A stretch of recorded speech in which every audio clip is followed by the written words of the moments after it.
아주 우리 선생님이 아주 시청각 재료까지 다 만들어 가지고 오셔서 아주 잘 이해될 수 있도록 이렇게 해주셔서 감사합니다. 저도 무슨 신청각 교재를 좀 만들어 와야 될 텐데 그렇게 하지는 못했고요. 오늘은 우리가 잘 아는 대로 렉셔너리에 의해서 갈라디아서 6장을 지난주에 이어서 계속 보는 그러한 주일입니다. 갈라디아서 오늘 그 6장에 나와 있는 이 말씀 가운데에 제일 그 유명한 그 말씀이 17절에 있는 이 말씀입니다. 사도 바울이 갈라디아 교인들에게 그렇게 이야기합니다. 내 몸에는 그리스도의 예수의 상처 자국을 내가 가지고 있다.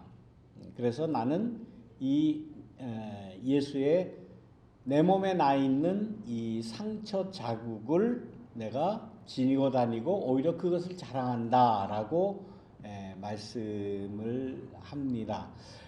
우리가 늘 앞에 이렇게 십자가, 큰 십자가를 이렇게 달아놓고 우리는 바라보고 우리의 신앙의 어떤 그 심볼로 이 십자가를 우리는 늘 앞세웁니다.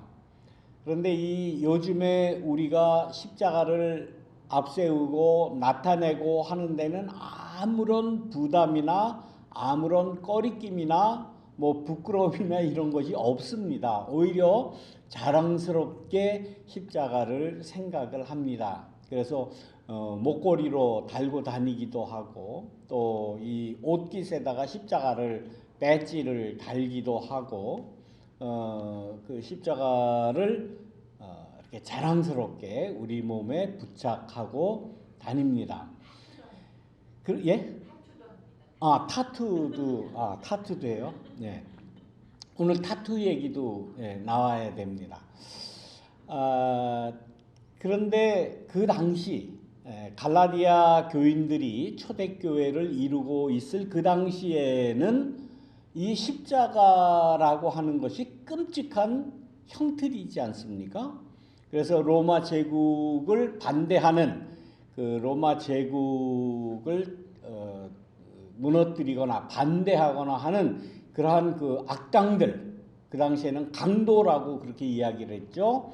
그래서 예수님의 그 복음서에 나오는 강도들이라고 이야기하면은 그 실제로 뭐 물건을 탈취하거나 사람을 상해하거나 그런 강도가 아니라 로마 제국에 반대하는 사람들을 강도들이라고 그렇게 이야기를 했던 겁니다.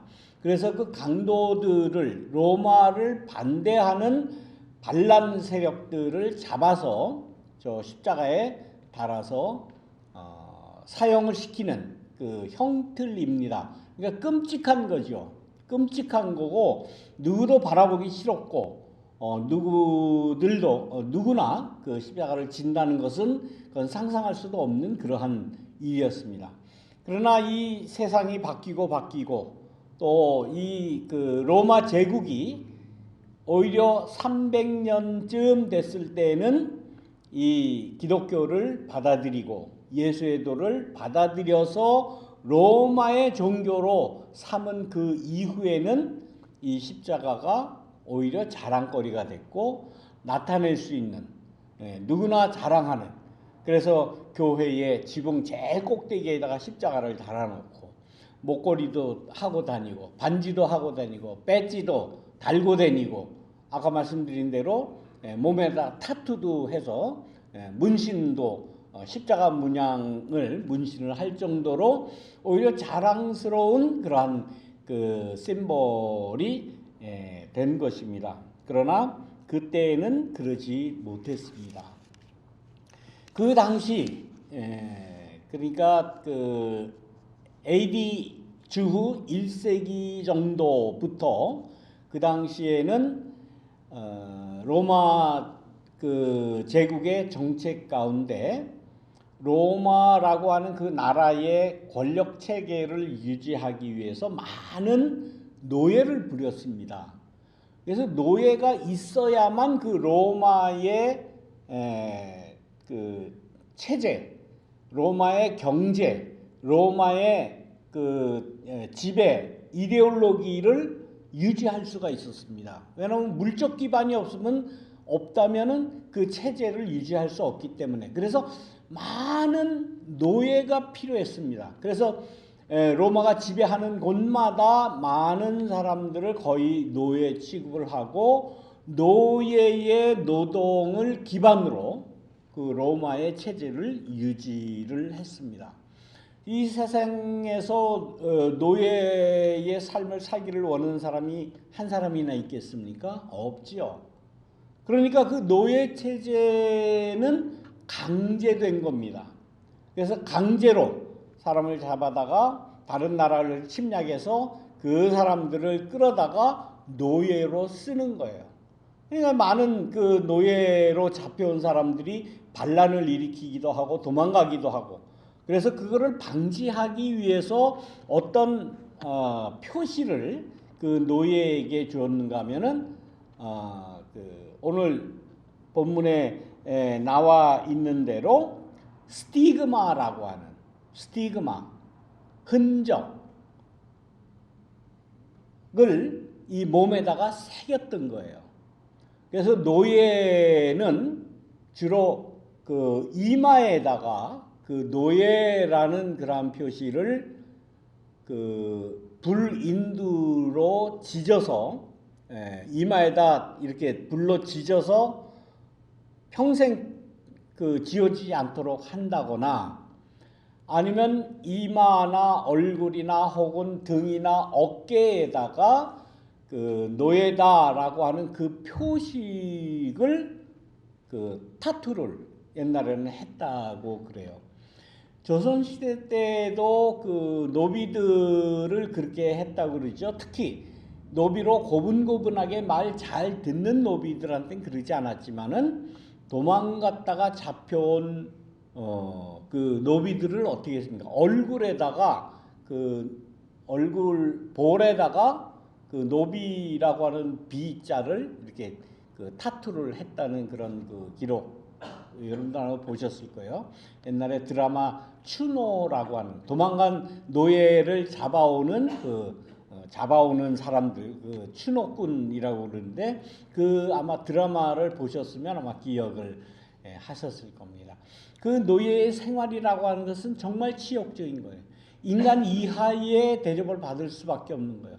그래서 누구나 거기에서 해방되려고 하기도 하고, 또 내가 자유로운 삶을 살기 위해서 도망가기도 하고, 그러나 도망갔다가 잡혀온 노비에 대해서는 아주 무자비할 정도의 그러한 그 육체적인 흔적을, 상처를 얼굴에 혹은 가슴에, 등에, 어깨에 이렇게 새겨 놨다고 하는 것입니다.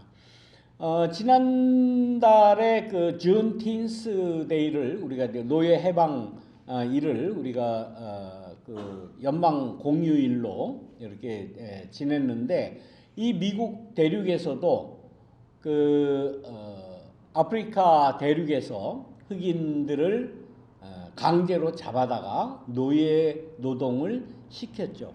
노예 노동을 시키면서 고분고분 말 잘 듣는 노예들은 그렇지 않았지만 도망가거나 반란을 일으키거나 반항을 하거나 하는 그러한 노예에게는 정말 이루 말할 수 없는 끔찍한 그런 형벌을 가했죠.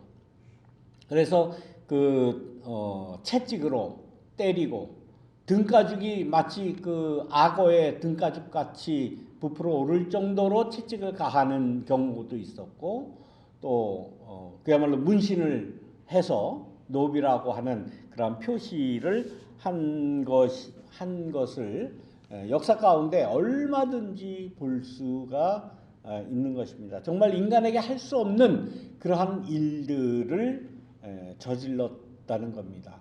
그래서 갈라디아서 초대교회 당시에는 이 십자가나 또 노비들이 자기 얼굴이나 자기 몸에 새겨진 그런 흔적은 치욕적인 것으로 가리려고 했어요.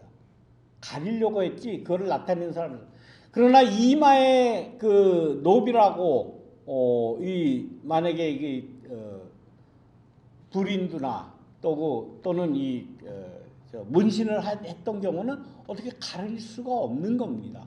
뭐 눈만 내놓고 살 수도 없는 것이고 얼굴을 가리고 살 수도 없는 노릇이고, 나중에 주인으로부터 특혜를 받아서 자유인이 됐다고 한들 얼굴에 새겨진 혹은 자기의 몸에 새겨진 그 스티그마는 평생 지울 수가 없는 거예요. 그 노예라고 하는 그 흔적을 가지고 살 수밖에 없는 것입니다. 그런 사회적인 분위기에서 이 유대인들 AD 70년에 팔레스틴 이스라엘 고유 자기네 나라에서 다 쫓겨나지 않았습니까? 쫓겨나서 지금의 갈라디아 지방에 살고 있었던 이 유대인들, 그러니까 지금의 터키 중북부라고 말씀드렸죠. 지금의 터키라고 안 그러죠. 그 튀르키예라고 그러죠. 튀르키예 중북부의 그 갈라디아 지방에 살고 있는 유대인들, 이 유대인들이 가서 살고 있는데 자기네 나름대로의 우리는 유대인들이다라고 하는 정체성을 계속 지키기를 원했어요. 그 사람들. 뭐 우리도 한국 사람이지만 미국에서 살지만은 그러나 한국적인 뭐 풍습을 우리가 그래도 지키고 살려고 많이 애쓰지 않습니까? 뭐 설날 때는 부모님께 절을 한다든가, 아니면 뭐 특정한 뭐 떡국을 먹는다든가, 또 추석 때는 송편을 먹는다든가, 나름대로의 문화를 지키려고 이제 나름대로 노력을 합니다. 그건 어느 인종이나 다 마찬가지예요. 피난을 가서 몇 대에 걸쳐서 이미 그 튀르키예 지금의 터키 갈라디아 지방에서 살지만은 이 유대인들 중에는 자기네들의 유대인들의 그 고유한 풍습을 지키려고 무단히 애를 쓴 흔적이 많이 있습니다. 이 유대인들은 특히 지금까지도 그러죠. 지금까지도 자신들의 그 풍습을 지키기 위해서 무던히 애를 쓰는 사람들이 아마 주이시 유대인들일 거예요. 지금도 저 행콕팍 그쪽이나 또 베버리 힐즈 그쪽에 가면 유대인들이 많이 사는데 토요일 날 이렇게 가보면 다들 걸어 다니죠. 안식일이기 때문에 차 안 탔는다는 거예요. 다 걸어서 회당에 다녀오고, 자기네들의 고유의 풍습, 언제부터 생겨났는지 모르지만 이렇게 까만 양복 입고, 또 여자들은 까만 이렇게 치마 입고, 또 남자들은 뭐 이렇게 빵모자 같은 거 이렇게 쓰고, 또 머리 기른 거 그대로 다 나타내고, 자기네들의 고유 풍습을 아직까지 그렇게 지키면서 살아갑니다. 그리고 음식도 아무거나 먹질 않아요. 코셔 음식만 먹어요. 심지어는 코셔 음식만 파는 식품점이 그쪽에 가면 아직도 많이 있습니다. 아직까지도 그래요. 그러니 AD 1세기에 그 갈라디아 지방에 사는 유대인들은 오죽했겠습니까? 우리가 어떻게 이 유대인이라고 하는 이 정통성, 고유성, 우리 나름대로의 특별한 이 문화, 이 관습, 더군다나 더 나가서 우리의 신앙을 어떻게 지킬 수 있을까? 다른 나라 가면은 그 지키기가 그렇게 쉽지가 않습니다. 그러나 유대인들만 지킬 수 있는 거의 유일한 것. 아무런 세상의 다른 환경에 가더라도 지킬 수 있는 게 뭡니까? 자기 몸뚱아리잖아, 몸뚱아리. 특히 남자들이 베풀었던 어린 아이 때부터 태어나자마자 누구나 유대인들은 지킬 수밖에 없고, 몸에 간직할 수 있는 게 뭡니까? 할례라는 거예요. 할례라는 의식. 할례가 뭔지 다 알죠. 뭐 설명할 필요까지는 없으리라. 이거는 세상이 아무리 변해도 어디를 가든지 몸에 지니고 있는 거니까, 몸에 있는 거니까 그 의식만은 이거는 꼭 해야 된다. 그래야 우리는 유대인이다라고 그 할례를 베풀었고, 그거를 나름대로 민족 우리 그 유대인 인종의 독특성이라고, 더군다나 거기에다가 신앙적인 것을 갖다 붙여가지고 하나님의 백성이다. 우리는 하나님이 이 할례를 받은 사람만 하나님의 백성이고 특별한 하나님의 선택받은 백성이다라고 자부했다고 하는 겁니다. 뭐 아직까지도 그러는지는 모르겠습니다. 아무튼. 근데 다른 나라 사람들은 인정 안 해요, 그거. 아니, 그럼 할례를 받든 말든 뭐 다른 나라 사람들이 그 인정도 안 해요. 근데 자기네끼리만 그러는 거예요. 자기네끼리만. 아직도. 그것이 얼마나 심했으면 초대 교회에도 그 의식이 아직까지도 있었던 거예요. 예수님을 따르기로 하고 예수님을 믿고 새로운 신앙, 그 당시에는 율법, 유대교를 따르는 것이 아니라 예수님의 도를 따르는 것이기 때문에 어떻게 보면 일정 부분 다른 거거든요. 다른 신앙관을 갖는 거고 엄밀히 말하면 다른 종교를 믿는 거거든요. 그런데도 불구하고 우리는 유대인이다라고 해서 예수님의 도를 따르는 이 기독교 신앙하고 유대 민족의 그 독특성을 연결을 해가지고 예수님을 따르지만은 초대교회를 이루고 우리는 예수님의 교회라고 모이지만은 그래도 할례를 받아야 된다. 이렇게 주장을 했던 거예요. 이러한 주장들이 초대교회 내에서는 꽤 심각한 그런 갈등 요소가 되었던 겁니다. 그래서 할례를 받았느냐 안 받았느냐, 할례를 받아야 된다. 할례를 받아야만 하나님의 백성이고 하나님으로부터 축복을 받는 것이지 그거 안 받으면 안 된다. 예수를 믿는다고 그래도 역시 마찬가지다라고 주장하는 그것에 의한 갈등이 굉장히 많았습니다. 그래서 할례를 받은 사람은 그 초대교회 내에서 굉장히 자랑을 하면서 다녀요. 나는 참 인간이다. 나는 참 하나님의 사람이다. 이걸 안 받았으면 그는 유대인으로 인정을 받지 못하는 것이고 그건 인간이 아니다. 뭐 이렇게까지 주장을 하게 되었다는 것입니다.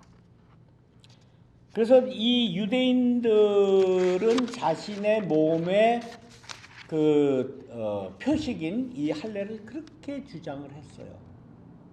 그런데 이러한 갈등, 할례로 인한 이러한 갈등에 사도 바울은 뭐라고 오늘 이 갈라디아서 6장의 말씀을 하는가 하면은, 나는 그런 거 가지고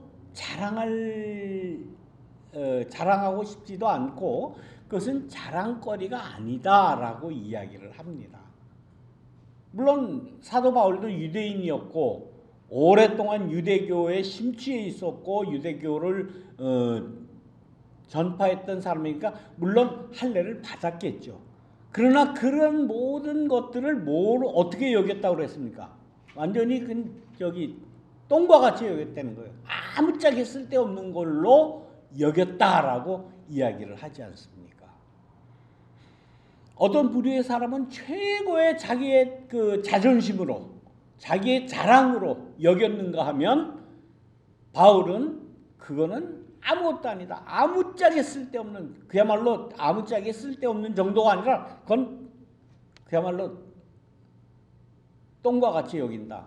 얼마나 더럽습니까? 더럽고 냄새나고 아무짝에 쓸데없는, 그냥 버려야 되는 그런 것으로밖에는 내가 생각하지 않는다라고 그렇게 이야기를 하면서 오히려 한 가지 나는 자랑할 게 있다. 그렇다면 내 몸에 새겨진 거라면 내가 자랑할 것이 있다라고 이야기하면서 나는 내 몸에 예수의 상처 자국이 있다라고 이야기를 합니다.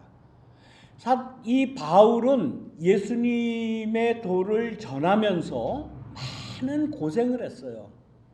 심지어는 어디 가서는 매도 맞았어요. 잡히기도 했어요. 감옥에 갇히기도 했어요. 죽을 뻔하기도 했어요. 매를 맞는데 40에 하나 감한매. 막 그때의 형량이었는가 봐요. 무슨 아마 복음을 전한다고, 예수의 도를 전한다고 잡혀서 매를 맞았는가 봐요. 근데 그 매 맞는 그 대수가 39대예요. 39대의 매를 맞는 것을 3번을 매를 맞았다고 그래요. 이거 얼마나 끔찍합니까? 지금도 이 태형을 집행하는 나라가 있어요. 어느 나라입니까? 싱가포르. 싱가포르 굉장히 아주 깨끗하고 화려하고 그런 나라로 우리가 알고 있는데 참 특이한 나라죠. 아마 왕국이죠. 아직도 거기가 왕국이면서 뭐 잘못하면 붙잡아다가 매를 때려요. 태형을. 그래서 그 태형을 맞는 그 규정이 얼마나 까다롭고 잔인한지 모릅니다. 현대에서 그런 형을 집행하는 나라는 정말 미개하다라고 할 정도로 잔인합니다. 그래서 그 사람이 그 형을 맞다가 도저히 내가 못 맞겠다, 맞으면 죽을 것 같다, 그래서 중간에 중단하면 이 맞은 자리가 완치될 때까지 기다렸다가 그 다음에 나머지 매 대수를 또 맞아야 된다는 거예요. 근데 그것이 더 힘들다는 거예요. 더 공포스럽다는 거예요. 뭐 그런 정도인지 어떤지는 모르지만은 아무튼 이 바울은 39대의 태형을 3번이나 맞았다는 거예요. 그러니 몸에 상처가 있지 않겠습니까? 물론 성경에는 어떤 상처인지는 구체적으로 이야기하지 않지만 내 몸에는 상처가 있다는 거예요. 매를 맞아서 당한 그러한 상처인지, 뭐 죽을 뻔하다가 받은 상처인지, 뭐 물에 빠져 죽을 때에 받았던 상처이든지 그런 육체의 상처가 있다고 이야기하면서 너희들이 할례를 그렇게 하나님의 백성이라고 자랑한다면 나는 내가 복음을 전하다가 내 몸에 생긴 이 상처를 오히려 자랑하겠다 라고 하는 게 오늘 이 사도 바울의 전언입니다. 몸에 상처가 났다. 치욕스러운 거죠. 몸에 어떤 그 부족함이 있다. 불구가 있다. 신체적인 지체 사유가 있다 그러면은 일단은 불편한 것이고, 물론 다른 사람이 가지고 있는 그런 신체 불구나 지체 부자유에 대해서 요즘에는 이렇게 비하하면 안 되지만은 그러나 이렇게 자랑할 것은 아니에요. 자랑할 것은 아니고 그것은 감추어야 되고 나타내지 말아야 되는 것이고 그런 거예요. 저는 뭐 그런 것은 없잖아요. 저희 아버님이 살아계실 때에 연세가 이제 많이 드셔서 그 혈액이 이렇게 띡해지는 그런 그 병을 앓으셨어요. 그래서 한쪽 다리를 이제 잃으셨어요. 이게 그 다리를 이렇게 달고 다니시는 그런 생활을 많이 하셨는데 그거 할 때마다 참 얼마나 가슴이 아픈지 몰라요. 사람 멀쩡한 다리를 무릎 아래를 잘랐으니까. 그래서 이제 그러한 그 신체 부자유, 신체 불구의 그러한 그 경험이 저에게도 있기는 한데 자랑스러운 게 아니에요. 부자유스러워요. 얼마나 불편합니까? 그런데 바울은 내가 복음을 전하다가 내 몸에 있는 이 상처를 내가 오히려 자랑하겠다. 너희가 할례를 자랑하느냐? 나는 복음을 전하다 내 몸에 새겨진 이 상처를 오히려 자랑하겠다.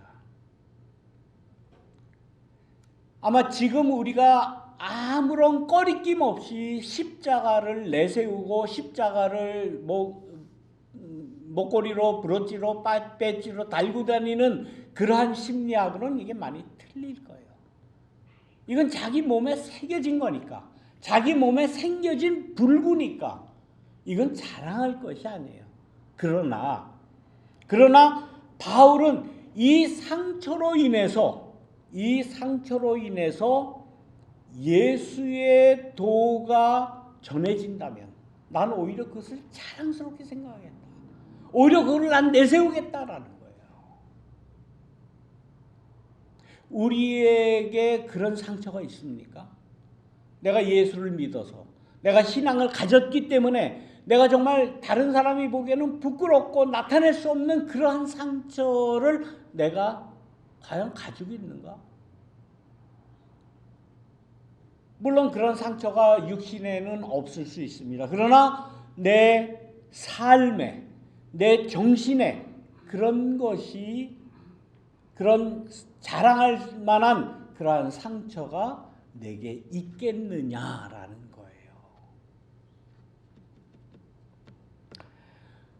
한 달 전에 한국의 새로운 대통령이 이제 취임을 했어요. 우리가 다 잘 아는 대로 이재명 대통령이 이제 대통령이 됐습니다. 이재명이라고 하는 그 인간에 대해서 아마 대부분 사람들이 다 압니다. 국민학교를 졸업을 못했어요. 국민학교는 졸업을 했나? 네. 국민학교는 졸업을 하고 중학교를 가지 못하고 소년 노동자로 일을 했다고 그래요. 중학교라고 그래야 12살입니까? 13살입니까? 정말 어린 나이에 그 안동 어느 시골에서 살다가 성남 그 도시 빈민들이 사는 그곳에 그 당시에 그 경제 개발한다고 그때가 이제 60년대겠죠. 60년대 경제 개발한다고 농촌의 농부보다는 도시 인근에 노동자가 필요할 때죠. 그 나라의 정책적으로 노동자를 많이 만들 때예요. 그때의 소년 노동자로 살 수밖에 없는 그런 상태가 된 거죠. 그래서 여기저기 그 어린 나이에 공부하지 못하고 노동을 하다가 프레스에 팔이 찢겨가지고 팔이 이렇게 좀 휘었잖아요. 그게 불구가 된 거예요. 그것 때문에 군대도 못 가요. 좋게 말하면 면제받은 거지만 불구가 될래 아니면 군대 갈래 그러면 다들 군대 간다고 그러겠죠. 뭐 하기야 뭐 군대 가기 싫어서 손가락을 자른 사람도 있기는 하지만은 그건 비정상적인 것이고 가난 때문에 공부할 나이에 공부하지 못하고 한참 먹을 나이에 먹지 못하고 일하다가 프레스에 찢겨가지고 팔이 말하자면 병신이 된 거예요. 그래서 군대도 면제받을 정도로 상처가 심각한 겁니다. 그런 사람이 지금 대통령이 됐어요. 앞으로 잘 하겠지요. 대통령으로서 잘 역할을 하겠지요. 그러나 그가 앞으로의 국민 전체를 어떻게 리드를 하며 정책을 어떻게 펼쳐나가며 노동정책을 어떻게 펼쳐나가며 앞으로 어떤 사람의 행복한 삶을 살게 하기 위해서 그에게 가장 영향을 준 게 뭐겠습니까? 물론 머리가 똑똑하고 공부를 잘해서 사법시험도 다 합격을 했고 검정고시 다 합격을 해서 중학교, 고등학교 검정고시 다 합격했고 대학교도 갔어요. 법대도 나왔어요. 변호사도 됐고 나중에 뭐 정치에 나와서 뭐 시장도 되고 급기야는 대통령까지 됐어요. 나름대로 가지고 있는 지식도 많을 거예요. 정상적인 교육 받은 사람 그 이상으로 많은 지식을 가지고 있다고 봐져요. 그러나 그에 있어서 내가 대통령으로서 이 나라를 리드하고 통치하는데 무엇이 가장 그에게 큰 영향을 미쳤을까? 저는 그에게서 이 병신이 된 이 노동으로 인해서 이 병신이 된 그 상처가 가장 큰 그러한 영향을 미칠 것이다 라고 저는 생각이 되는 거예요. 이 말씀을 볼 때에. 그래서 그는 지금 감추려고 하지 않고 기회만 있으면 때만 되면은 내가 소년 중학교 때 공부하지 못하고 학교 가지 못하고 노동 현장에 들어가서 프레스에 찢겨서 팔병신이 됐다라는 거를 자랑스럽게 뭐 자랑이랄 것까지는 없지만은 꺼리낌 없이 이야기를 하는 거 아닙니까? 이거는 당하지 않은 사람은 몰라요. 이거는 공부 좋은 환경에서 공부 제대로 정상적으로 다 하고 머리에 정치 철학을 머리에 가지고 정말 숭고한 그러한 논리로 숭고한 지식으로 학위로 이야기하는 정책하고는 이건 차원이 틀린 겁니다. 뭐 이재명이를 지금 찬양하려고 하는 게 아니에요. 내 몸에 새겨진 예수의 상처를 그의 서신서에 담대하게 써나갔던 이 사도 바울의 심정하고 저는 같다고 생각이 들어요. 에이, 그까짓 거 뭐 병신된 거 뭐 잘났다고 그걸 나타내고 그러나 그렇게 이야기하면은 이건 뭐 다른 얘기죠. 예, 그렇게 생각이 든다 그러면 그냥 제 말씀드린 거 그냥 잊어버리셔도 돼요.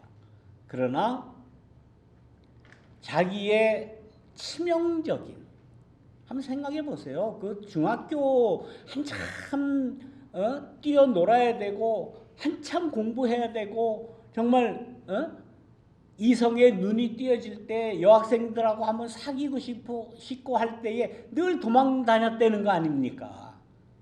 자기가 아는 여학생이 지나갈 때 자기 공장 공돌이 옷 입고 도망가고 창피하고 그래서 그러한 그 마음의 상처, 육신의 상처뿐만 아니라 마음의 상처를 입은 사람이 평생 가지고 있던 인간 노동에 대한 생각이라고 하는 것은 이건 어느 누구가 가르쳐주는 노동이 신성하다 말로만 노동은 신성한 겁니다. 누구나 노동을 해야 삽니다. 말로만 그거하고는 차원이 틀린 거예요. 차원이 틀리다는 얘기를 드리는 거예요. 뭐 이재명이가 잘났다는 얘기를 듣는 게 뭐 그도 앞으로 어떻게 하는지 봐야죠. 못하면 비판해야죠. 잘못하면 끌어내야죠. 윤석열이 같이. 오늘 아침에 보니까 구속영장이 청구됐던데 잡아 넣어야죠. 형을 살아야죠. 잘못하면. 그러나 그가 가지고 있는 그 육체의 상처, 바울이 자기가 기꺼이 자랑하는 이 예수의 상처 자국, 내 몸에 난 거, 이거는 뭐 내가 신앙이 좋아서 뭐 기도를 많이 했더니 영성이 뭐 뻗쳐가서 그 영적으로 뭐 더 풍성해서 이런 거 얘기하고는 차원이 틀린 얘기예요. 예수의 복음을 전하다가 자기의 육신의 상처, 어느 상처인지는 말하지는 않지만 육신의 상처가 있다는 거 아닙니까? 그거를 지금 이 바울은 이야기를 하면서 그리스도 예수의 은혜가 여러분들 심령에 있기를 빕니다. 물론 우리의 육신에 일부러 그런 상처를 낼 사람은 없죠. 그건 또 불가능한 얘기죠. 그러나 이러한 육신의 복음을 전하다가 당한 이 육신의 상처와 같은 그리스도의 은혜가 여러분의 심령에 있기를 바란다라는 이 말의 뜻은 뭡니까? 이걸 보면서 우리는 그거야 뭐 사도 바울이 상처를 당했든 말든 뭐 나는 그런 상처 당하기 싫어. 이재명이가 팔이 뭐 부러졌든 휘어졌든 뭐 그거야 뭐 지팔자지 뭐 나랑 뭔 상관이야라고 치부한다면 이것은 그리스도의 은혜가 심령에 있지 않는 거예요. 그거는 심정적으로 우리가 동감을 해야 되지 않겠습니까? 심정적으로. 그렇게 내 심령에 그리스도의 은혜가 있기 위해서 우리는 어떻게 합니까? 당신의 어려움에 내가 동참하겠습니다. 당신이 가지고 있는 그 스티그마, 당신이 받는 그 차별, 당신이 가지고 있는 그 괴로움에 내가 동참하는 삶을 살겠습니다라고 할 때에 이 말씀이 이루어지는 것이다. 교회는 그런 것이에요. 뭐 상처받은 사람 나랑 뭔 관계야? 나만 깨끗하고 나만 행복하고 나만 고상하면 됐지. 나 그런 거 싫어.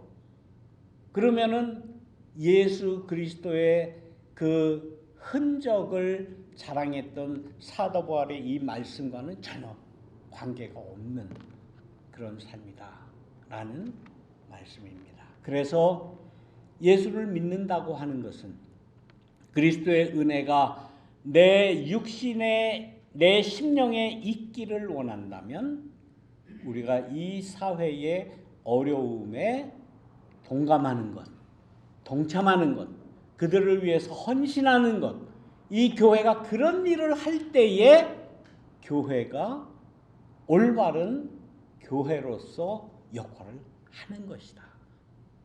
그걸 안 했기 때문에 요즘에 교회가 요 모양 요 꼴이다 라는 것을 우리가 잘 기억을 해 주시기를 바랍니다. 그리스도의 은혜가 우리의 심령에 우리의 교회에 항상 함께 하시기를 주님의 이름으로 축원합니다. 기도하겠습니다.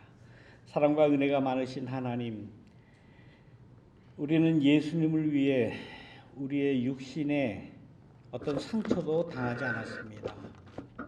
상처받기 원하지 않고 우리의 심령이 정말 험한 일 당하지 않기를, 또 그것이 은혜라고 생각하는 그러한 삶을 우리가 살아왔는지 모릅니다.